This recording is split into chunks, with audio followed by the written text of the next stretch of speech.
प्यारे बच्चों, हिंदी काव्य कक्षा 10 सूरदास के छठे पदों को बताने जा रहे हैं। सबसे पहले से हम पढ़ेंगे। सखी री मुरली लीजय चोरी, जिन गोपाल किन्ने अपना बस, प्रीति सबन की तोरी। छिन एक घर भीतर निसी बासर, धरत न कबहूँ छोरी। कबहूँ कर कबहूँ अधरन, कटि कबहूँ खोसत जोरी। ना जानो कछ मेली मोहनी, राखे अंग अंग भोरी। सूरदास प्रभु को मन सजनी, बंध राग की डोरी। उसके बाद हम आपको इसमें कठिन शब्दार्थों को बताएंगे। चोरी चुरा लें, तोरी तोड़कर, छीन एक क्षण भर, निशिबासर रात दिन, छोरी छोड़ते हैं, कर हाथ, अधरन होंठ, कट कमर, मोहिनी जादू, भोर भुलावा, राग प्रेम, बंध्यो बांधना।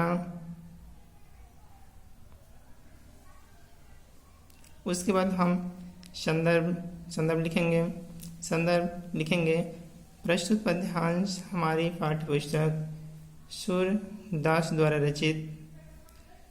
सूरदास द्वारा रचित हिंदी के पद खंड में संकलित पद शीर्षक नामक पाठ से अवतरित है।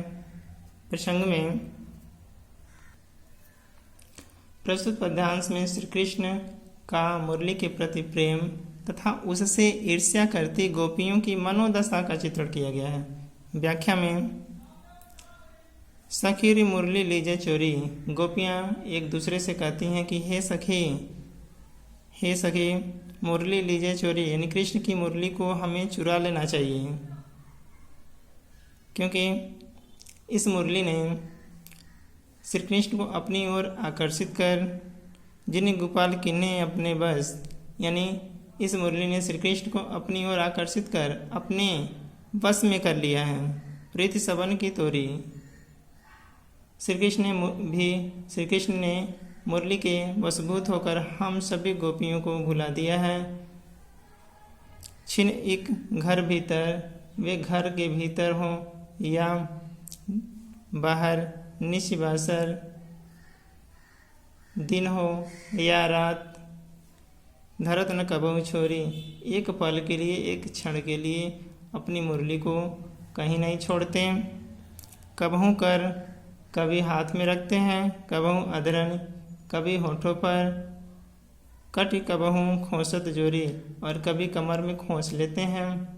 इसी तरह न जानो कछ मेरी मोहनी, न जाने कौन मोहनी मंत्र श्री कृष्ण पर चला दिया है, जिससे राखे अंग अंग भोरी, श्री कृष्ण पूर्ण रूपेण उसके वश में हो गए हैं। सूरदास जी कहते हैं, प्रभु को मन सजनी, बंध राग की डोरी। सूरदास जी कहते हैं कि गोपियाँ कह रही हैं कि हे सजनी, इस बंसी ने श्री कृष्ण का मन प्रेम की डोरी से बंधा हुआ है। काव्य का सुंदर में लिखेंगे। भाषा ब्रज, शैली मुक्तक और गीतात्मक है।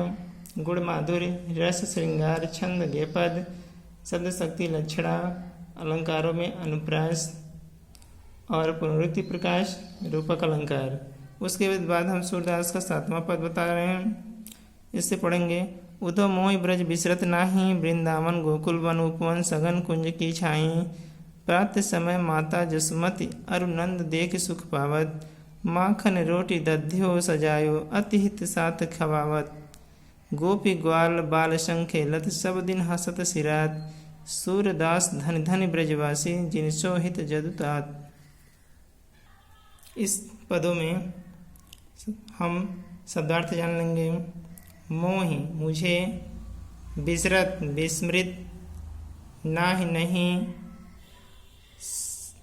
सघन गहन, कुंज छोटे वृक्षों का समूह, दध्यो दही, सिरात बीत जाना, धनी धनी धन्य होना, जिनसो जिन पर, जदुतात श्री कृष्ण। अब यहाँ संदर्भ पूर्व की भांति रहेगा। प्रसंग में लिखेंगे प्रस्तुत पद्यांश में सूरदास जी ने श्री कृष्ण की मनोदशा का चित्रण किया है।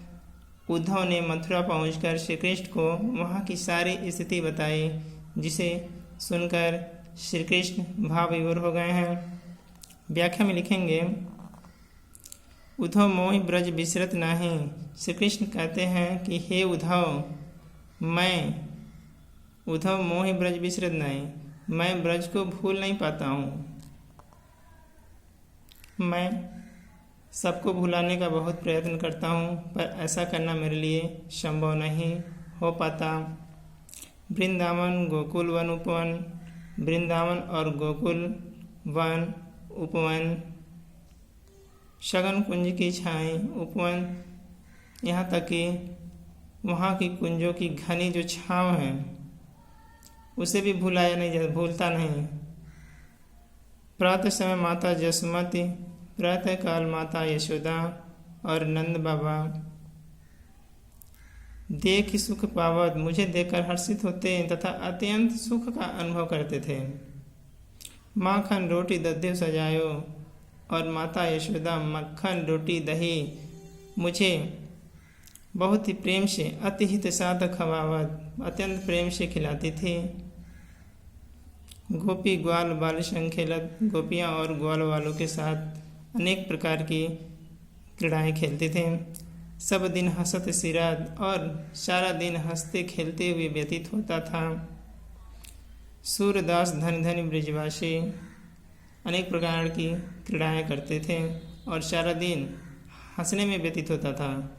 ये सभी बातें बहुत ही याद आती हैं। उसके बाद सूरदास धनी धनी ब्रजवासी जिनसो हित जदुतात, सूरदास जी ब्रजवासियों की सराहना करते हुए कहते हैं कि वे ब्रजवासी धन्य हैं, क्योंकि श्री कृष्ण स्वयं उनके हित की चिंता करते हैं और इनका प्रतिक्षण ध्यान करते हैं।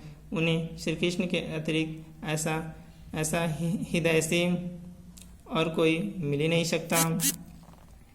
उसके बाद काव्यगत संदर्भ में भाषा, ब्रज, गुण, माधुर्य, रस, श्रृंगार, छंद, गेय, शब्द शक्ति में अभिधा और व्यंजना दोनों हैं। अलंकारों में अनुप्रास है और पुनरुक्ति प्रकाश भी है। उसके बाद हम नेक्स्ट पदों को अगले वीडियो में पढ़ेंगे।